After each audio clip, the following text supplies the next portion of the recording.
गांव के आखिरी कच्चे घर में एक छोटा सा दिया जलता था। उसकी रोशनी बहुत मंद थी, ठीक वैसी ही जैसे उस घर में रहने वाली लड़की हिना की मुस्कान। हिना की उम्र ज्यादा नहीं थी, मगर उसकी आंखों में समय से पहले ही थकान उतर आई थी। उसकी माँ अक्सर खिड़की के पास बैठकर आसमान को देखती रहती और चुप हो जाती। उसके पिता कई साल पहले काम के लिए शहर गए थे। चिट्ठियां आनी बंद हो गई, आवाज भी। बस एक याद रह गई थी, जो हर रात हिना के दिल पर बोझ बनकर उतरती थी। हिना हर शाम दिया जलाती और दरवाजे के पास बैठ जाती। उसे लगता शायद आज कोई आएगा, शायद दरवाजा खुलेगा, शायद कोई उसे आवाज देगा। लेकिन दरवाजा हर दिन की तरह खामोश ही रहता। एक दिन माँ ने धीरे से कहा, हिना दिया बुझा दिया करो, तेल खत्म हो रहा है। हिना ने सिर हिला दिया, मगर उस रात भी दिया जलता रहा, क्योंकि उसे लगता था अगर रोशनी बुझ गई तो उम्मीद भी बुझ जाएगी।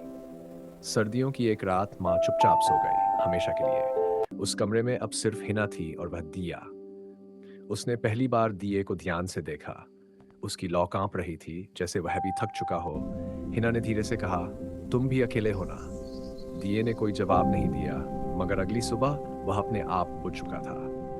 गांव वालों ने कहा, वक्त सब सिखा देता है। लेकिन कुछ दुख ऐसे होते हैं जो सबक नहीं बनते, बस खामोशी बन जाते हैं। हिना आज भी दरवाजे के पास बैठती है, मगर अब दिया नहीं जलाती, क्योंकि कुछ इंतजार रोशनी के मोहताज नहीं होते। वे अंधेरे में ही किए जाते हैं।